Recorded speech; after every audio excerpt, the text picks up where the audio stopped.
इस वीडियो को देखने से पहले मेरी एक रिक्वेस्ट है, अगर आप लोगों ने अभी तक चैनल को सब्सक्राइब नहीं किया तो प्लीज़ से कर देना।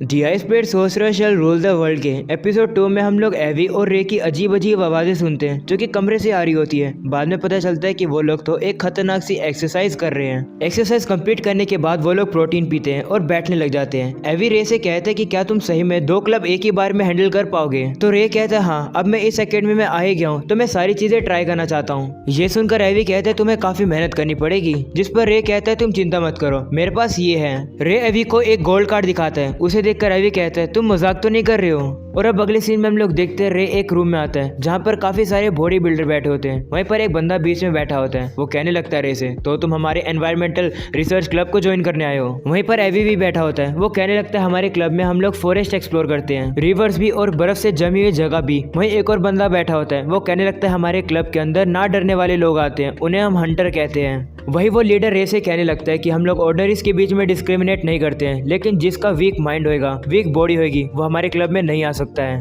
इसलिए अपने कपड़े उतार कर अपनी बॉडी दिखाओ, तब हम लोग बात करेंगे। रे भी उसकी बात को मान जाता है और अपनी बॉडी दिखाता है जो कि काफी चमचमा रही होती है। ये देखकर सारे लोग हैरान हो जाते हैं और कहते हैं क्या ही बॉडी है। वही लीडर भी रे की बॉडी को एक्सेप्ट कर लेता है और कहते हैं तुमने अच्छी मसल बनाई है, ये बॉडी दिखावे की नहीं है। ये सुनकर रे कहता है कि मैं बैकवर्ड फॉरेस्ट के अंदर काफी ट्रेनिंग करता आ रहा हूँ। ये सुनकर लीडर कहता है तो तुम्हारा नाम रे है, क्या तुम्हारे पास ये है? तो रे अपना वही गोल्डन कार्ड दिखाता है और कहता है हाँ मेरे पास ये है।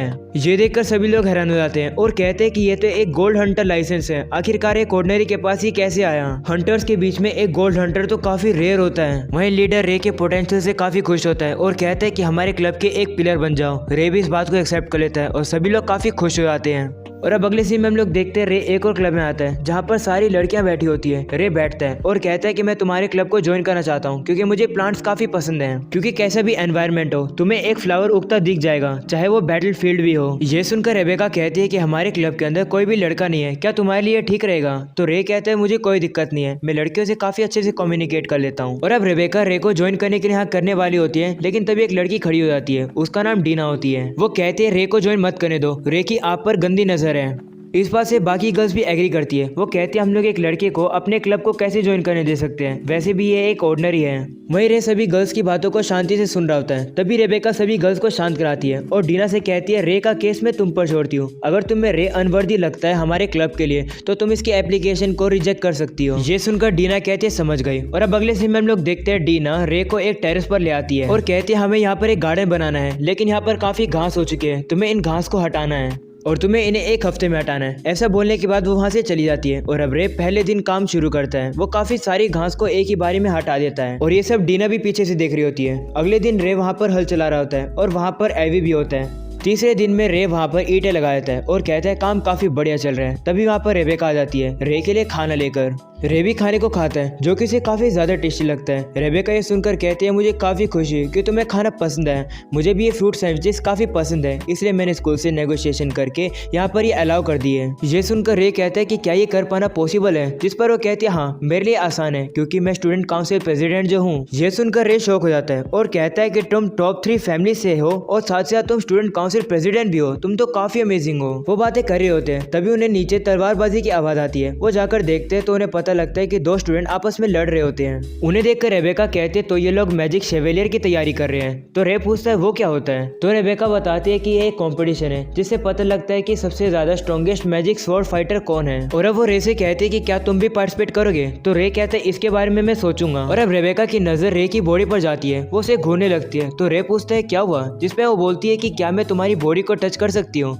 तो रे कहता है कर लो। और अब रेबेका को रे की बॉडी काफी पसंद आती है। वो रे की तारीफ करने लगती है। तो रे कहता है कि मैं फॉरेस्ट के अंदर ट्रेनिंग करता आ रहा हूँ। और अब चौथा दिन आता है। सारी गर्ल्स ये देखकर शौक हो जाती है कि रे ने काम पूरा कर दिया है, वो भी काफी परफेक्टली। और अब ना चाहते हुए भी डीना को रे को पास करना पड़ता है। ये सुनकर रे भी काफी खुश हो जाता है। और अब रेबेका कहती है चलो समय आ गया नए फ्लावर को उगाने का। और अब शाम हो जाती है। रे कहीं पर जा रहा होता है तभी उसे प्रिंसिपल के साथ की कन्वर्सेशन याद आती है जहाँ पर वो रे को एक लेटर दिखाती है जिसमें लिखा होता है कि किंगडम में एम्पायर की तरफ से एक स्पाई भेजा गया है। प्रिंसिपल रे से कहती है कि वो स्पाई एकेडमी के अंदर भी घुस सकता है, सारे स्टाफ को इन्फॉर्म कर दिया गया है और अगर तुम्हें कुछ पता चले तो मुझे जरूर बताना और हो सके तो इस बात को सीक्रेट रखना। ये बात सुनकर रे कहता है समझ गया। और अब वापिस से सीन प्रेजेंट का आता है। रे की नजर क्लैरिस पर जाती है जो कि जमीन पर बैठी होती है। रे को देखकर वो काफी डर जाती है और वो कहती है मुझे इस तरीके से मत डराओ। तो रे माफी मांगता है और कहता है तुम यहाँ पर क्या कर रही हो, जिस पर वो कहती है कि मैं यहाँ पर पिल बग्स को देख रही हूँ। वो रे से कहने लगती है तुम्हें अजीब लग रहा होगा ना, मैं नोबल फैमिली से हूँ और मुझे इंसेक्ट पसंद है, लोगों को डॉग और कैट पसंद है, यहाँ पर मुझे इंसेक्ट पसंद है, इसी कारण से मेरे ज्यादा दोस्त नहीं है। ये सुनकर रे कहता है बग में अजीब क्या है, मुझे भी बग पसंद है और मुझे काफी खुशी होगी अगर तुम मेरी दोस्त बनोगी तो।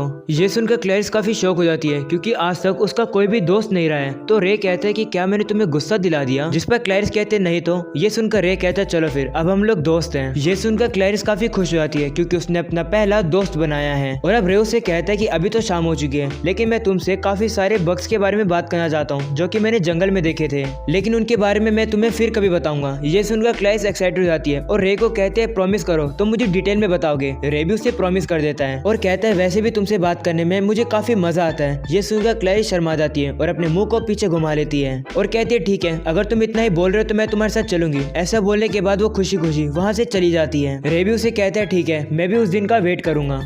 अगले दिन एकेडमी में टीचर सभी को सोर्सरी के डेरिवेशन के बारे में पढ़ा रही होती है। वो रे को खड़ा करती है और कहते हैं क्या तुम एक्सप्लेन कर सकते हो वो क्या होता है। तो रे खड़ा होता है और बताता है कि sorcery low grade, mid grade, high grade और होली ग्रेड में कैटेगराइज है। और आगे आता है एज क्विक, उसके बाद रिमोट, उसके बाद चेन और डिले, फिर आता है मटेरियल शिफ्ट, उसके बाद आता है एक्सटेंसिव और आखिरी में आता है एक्सटेंसिव चेन। रे कहता है ये है सातों डेरिवेशन। ये सुनकर टीचर कहती है तुमने बिल्कुल सही कहा, तुम काफी अच्छा पढ़ रहे हो। ये सुनकर सारे लोग काफी ज्यादा हैरान हो जाते हैं और अब बेल बजाती है। टीचर कहती है आज के लिए इतना काफी है, लेकिन हम लोग काफका फॉरेस्ट के अंदर आज प्रैक्टिकल एक्सरसाइज करने वाले हैं, इसलिए तैयार रहो और तुम लोग को 4% का ग्रुप बनाना है। ऐसा बोलने के बाद टीचर वहाँ से चली जाती है। वही स्टूडेंट अब अपना 4 ग्रुप बनाने लगते हैं। रे अकेला बैठा होता है। एवी उसके पास आकर कहता है कि चलो ग्रुप बनाएं। तो रे उससे कहता है कि क्या सही रहेगा, मुझे तो सोर्सरी अच्छे से भी नहीं आती।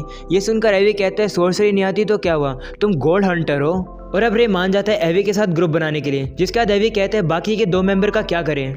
तो रे की नजर एलिसा के पास जाती है जो कि अकेली बैठी होती है। वो उसके पास जाकर कहता है क्या तुम हमारे ग्रुप में आना चाहोगी। तो एलिसा दुखी होती है और कहती है मैं आना तो चाहती हूँ लेकिन मैं फिजिकली काफी कमजोर हूँ, इसलिए मैं तुम्हारे लिए बर्डन रहूंगी। ये सुनकर रे उसके मुंह को पकड़ लेता है और कहता है तुम चिंता मत करो, हम सभी लोग एक साथ काफी अच्छा काम करेंगे। इस वजह से वो काफी शर्मा जाती है और आखिरी में वो मान जाती है उनके ग्रुप को ज्वाइन करने के लिए। तभी रोज वहाँ पर आती है और रे से कहती है कि क्या मेरे लिए जगह है। तो रे कहता है ऑफ कोर्स, तुम्हारे लिए तो पहले से जगह थी। और वो चारों मिलकर एक खतरनाक सा ग्रुप बना लेते हैं। उसे देखकर सभी लोग हैरान रहते हैं। वहीं एल्बर्ट तो काफी चिढ़ रहा होता है और वो सभी फॉरेस्ट में पहुंच जाते हैं। टीचर सभी को बताती है कि इस ड्रिल का मकसद है आज तुम सभी को फॉरेस्ट के सेंटर में जाना है और चेक पॉइंट लेना मत भूलना जो कि जगह जगह पर रखे हुए हैं। तुम सभी के पास 24 घंटे हैं, जितने तुम्हारे पास स्टैम्प होंगे उतने ही तुम्हें स्कोर मिलेंगे। और याद रखना इस फॉरेस्ट के अंदर काफी खतरनाक मॉन्स्टर हैं और ये तुम्हारा पहला प्रैक्टिकल एक्सरसाइज है, जिसने पूरी नहीं करी वो 1 साल पीछे रह जाएगा। और अब टीचर सभी से कहती है कि अपने एरिया पर पहुंच जाओ, जैसे ही सिग्नल मिले शुरुआत कर देना। जिसके बाद सभी स्टूडेंट अपने एरिया पर पहुंच जाते हैं। वहीं एलिसा थोड़ी नर्वस होती है तो रोज उसे कॉन्फिडेंट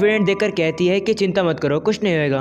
वहीं रे कहता है मेरी तो यादें ताजा होगी, मैं ऐसी जगह पर रहा करता था, इसलिए मुझे माउंटेन और फॉरेस्ट पर दौड़ने की आदत है। और अब वो लोग ऑर्डर डिसाइड करने लगते हैं। रे कहता है मुझे मिडिल में रहने दो, ऐसे टाइप के ड्रिल करने की मेरी आदत है। ये सुनकर रोज रे से कहती है ऐसे टाइप के ड्रिल से तुम्हारा क्या मतलब है। तो रे कहता है इस फॉरेस्ट में मैंने काफी कुछ सीखा है। जिसके बाद टीचर अनाउंस करती है कि तुम्हारे प्रैक्टिकल एक्सरसाइज शुरू होती है और अब सिग्नल मिलता है, जिसके कारण से वो दौड़ने लगते हैं।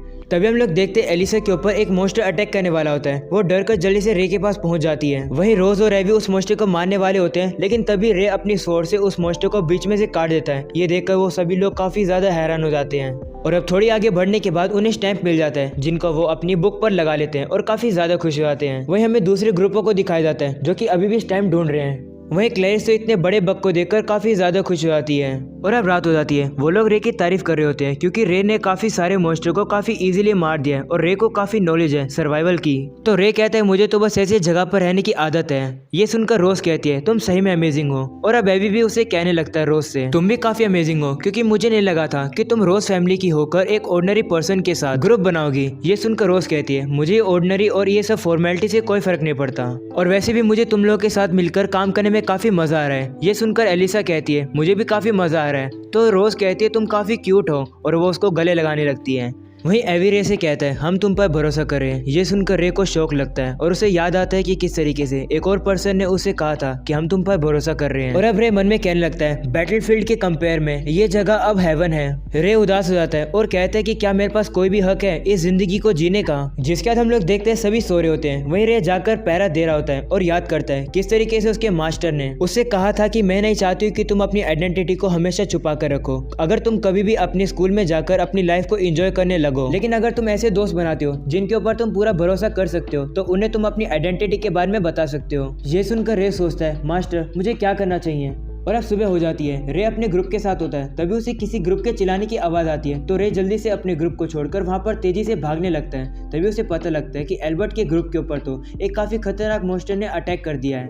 और अब रे वहां पर पहुंचता है जिसके बाद वो अपनी पावर को एक्टिवेट करके उस मॉन्स्टर के अटैक से बच जाता है। वहीं एल्बर्ट ये देखकर काफी शॉक हो जाता है कि आखिरकार रे ऐसा कैसे कर रहा है। वहीं रे जल्दी से जाकर उस मॉन्स्टर के ऊपर काफी जोर से हमला कर उसे हरा देता है। और अब रे एल्बर्ट को अपना हाथ देता है खड़ा होने के लिए, लेकिन एल्बर्ट उसके हाथ को साइड कर देता है और कहता है क्या तुम मुझे नीचा दिखा रहे हो, मैं उस मॉन्स्टर को अकेले मार लेता हूँ। तो रे उससे कहता है क्या तुम्हारे पास कोई सीक्रेट स्ट्रेटेजी थी। ये सुनकर एल्बर्ट की बोलती बंद हो जाती है। तभी बाकी लोग भी वहाँ पर आते हैं। रे उन्हें बताता है कि एल्बर्ट के ग्रुप के ऊपर एक मॉन्स्टर ने अटैक कर दिया। वहीं एल्बर्ट के ग्रुप वाले कहने लगते हैं हमें नीचे उतारो। तो रे एलिसा और एवी को उन लोगों की हेल्प करने के लिए कहता है और वो लोग भी मान जाते हैं। वहीं रोज उस मॉन्स्टर को देखकर रे से पूछती है कि क्या तुमने इस मॉन्स्टर को अकेले हराया, जिस पर रे कहता है हाँ क्या हुआ। ये सुनकर रोज कहती है आखिरकार तुम हो कौन रे। तभी हम लोग एक बंदे को देखते हैं जो कि पेड़ के पीछे छुपकर एक अजीब सी चीज को उस मॉन्स्टर के ऊपर मार देता है, जिससे कि वो मॉन्स्टर वापस से जिंदा होता है और काफी पावरफुल लगता है। और अब वो रोज और रे के ऊपर हमला करने वाले होता है, लेकिन यहीं पर हो जाता है ये वाला एपिसोड खत्म। अगर आप लोग को ये वाला एपिसोड पसंद है तो जरूर से लाइक करना। मिलते हैं इसके नेक्स्ट एपिसोड में, तब तक के लिए पीस आउट।